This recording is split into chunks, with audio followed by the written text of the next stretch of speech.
कर्म योग का वर्णन करके अब भगवान पुनः सांख्य योग का विस्तार पूर्वक वर्णन करते हैं। सर्व कर्माणि मनसा सन्नयस्यास्ते सुखम वशी नवद्वारे पुरे देहि नैव कुर्वन्न कारयन्। जिसकी इंद्रियां और मन वश में है, ऐसा देहधारी पुरुष 9 द्वारों वाले शरीर रूपी पुर में संपूर्ण कर्मों का विवेक पूर्वक मन से त्याग करके निस्संदेह न करता हुआ और न करवाता हुआ सुखपूर्वक अपने स्वरूप में स्थित रहता है। व्याख्या विषादेही। इंद्रियां, मन, बुद्धि आदि में ममता आसक्ति होने से ही मनुष्य पर अपना अधिकार जमाते हैं। ममता आसक्ति न रहने पर ये स्वतः अपने वश में रहते हैं। सांख्य योगी की इंद्रियां, मन, बुद्धि आदि में ममता आसक्ति न रहने से ये सर्वथा उसके वश में रहते हैं, इसलिए यहाँ उसे वशी कहा गया है। जब तक किसी भी मनुष्य का प्रकृति के कार्य, शरीर, इंद्रियां आदि के साथ किंचन मात्र भी कोई प्रयोजन रहता है, तब तक वह प्रकृति के अवश अर्थात वशीभूत रहता है। कार्यते ह्यवशः कर्म सर्व प्रकृति जैर गुण ही। प्रकृति सदैव क्रियाशील रहती है, अतः प्रकृति से संबंध बना रहने के कारण मनुष्य कर्म रहित होने ही नहीं सकता। परंतु प्रकृति के कार्य स्थूल, सूक्ष्म और कारण तीनों शरीरों से ममता आसक्ति पूर्वक कोई संबंध न होने से सांख्य योगी उनकी क्रियाओं का कर्ता नहीं बनता।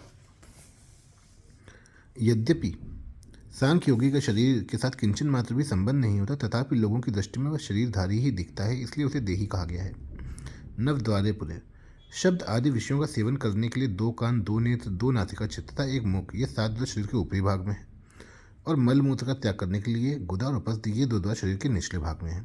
इन 9 द्वारों वाले शरीर को पुर अर्थात नगर कहने का तात्पर्य यह है कि जैसे नगर और उसमें रहने वाला मनुष्य दोनों अलग अलग होते हैं, ऐसे ही यह शरीर और इसमें रहने का भाव रखने वाला जीवात्मा दोनों अलग हैं। जैसे नगर में रहने वाला मनुष्य नगर में होने वाली क्रियाओं को अपनी क्रिया नहीं मानता, ऐसे ही सांख्य योगी शरीर में होने वाली क्रियाओं को अपनी क्रिया नहीं मानता। सर्वकर्माणि मनसा सन्नयस्य। इसी अध्याय के 8वें 9वें श्लोकों में शरीर, इंद्रियां, मन, बुद्धि और प्राणों के द्वारा होने वाली जिन 13 क्रियाओं का वर्णन हुआ, उन सब क्रियाओं का बोधक यहाँ सर्वकर्माणि पद है।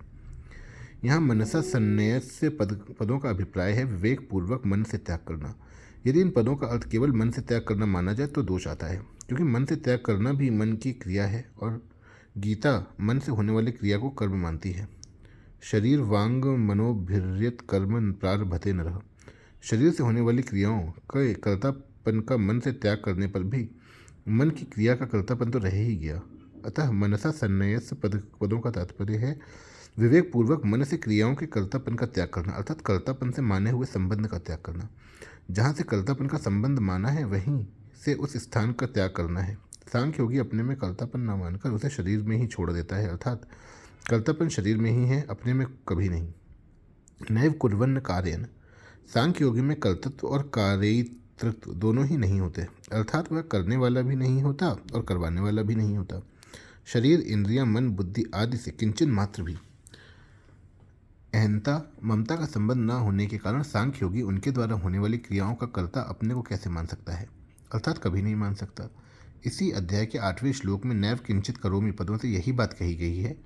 13वें अध्याय के 31वें श्लोक में भगवान ने शरीर स्थो अपि कौन्तेय न करोति पदों से कहा है कि शरीर में रहते हुए भी यह अविनाशी आत्मा कुछ नहीं करता। यहाँ शंका होती है कि जीवात्मा स्वयं कोई कर्म नहीं करता, किंतु वह प्रेरक बनकर कर्म तो करवा सकता है।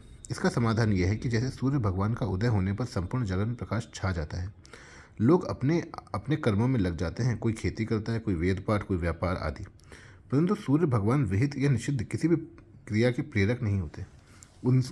उनसे सबको प्रकाश मिलता है, पर उस प्रकाश का कोई सदुपयोग करे या दुरुपयोग, इसमें सूर्य भगवान की कोई प्रेरणा नहीं है। यदि उनकी प्रेरणा होती तो पाप या पुण्य कर्मों का भागी भी उन्हीं को होना पड़ता। ऐसे ही चेतन तत्व से प्रकृति को सत्ता और शक्ति तो प्राप्त होती है, पर वह किसी क्रिया का प्रेरक नहीं होता। यही बात भगवान ने यहाँ न कार्यान पदों से कही है। आस्ते सुखम। मनुष्य मात्र की स्वरूप में स्वाभाविक स्थिति है, परंतु वे अपनी स्थिति शरीर, इंद्रियां, मन, बुद्धि, प्राण आदि में मान लेते हैं, जिससे उन्हें इस स्वाभाविक स्थिति का अनुभव नहीं होता। परंतु सांख्य योगी को निरंतर स्वरूप में अपनी स्वाभाविक स्थिति का अनुभव होता रहता है। स्वरूप सदा सर्वथा सुख स्वरूप है। वह सुख अखंड, एकरस और परिच्छिन्नता से रहित है।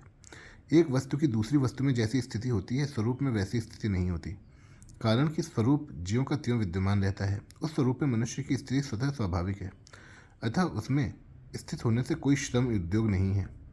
स्वरूप को पहचानने पर एक स्वरूप ही स्वरूप रह जाता है। पहचान मात्र को समझाने के लिए ही यहाँ आस्ते पद का प्रयोग हुआ है। इसे ही 14वें अध्याय के 24वें श्लोक में स्वस्थ पद से कहा गया है। यहाँ आस्ते क्रिया जिस तत्व की सत्ता को प्रकट कर रही है वह सब आधारों का आधार है। समस्त उत्पन्न तत्व उस अनुत्पन्न तत्व के आश्रित है। उस सर्वाधिष्ठान रूप तत्व को किसी आधार की आवश्यकता ही क्या है। उस स्वतः सिद्ध तत्व में स्वाभाविक स्थिति को यहाँ आस्ते पद से कहा गया है। ऐसे ही आगे 20वें श्लोक में ब्रह्मविद ब्रह्मांड स्थिता पदों से कहा गया है। परिशिष्ट भाव नैव कुर्वन्न कार्यन तत्व प्राप्ति में करने का भाव ही बोधक है। करने के भाव से ही कर्तृत्व आता है और कर्तृत्व से व्यक्तित्व। क्रिया प्रकृति में है, स्वरूप में स्वतः अक्रियता है। अतः करने से प्रकृति के साथ संबंध जुड़ता है और कुछ नहीं करने से स्वरूप में स्वतः स्थिति होती है। मेरे को कुछ नहीं करना है यह भाव भी करने के ही अंतर्गत है। अतः करने से भी मतलब नहीं होना चाहिए और ना करने से भी मतलब नहीं होना चाहिए। नैव तस्य कृतेनातो न कृते नेह कश्चन। स्वरूप करने और ना करने दोनों से रहित अर्थात निरपेक्ष तत्व है। वशी गुणों के संग से ही जीव अवश अर्थात पराधीन होता है। ज्ञान योग से अवशता मिट जाती है और जीव वशी अर्थात स्वाधीन निरपेक्ष जीवन हो जाता है।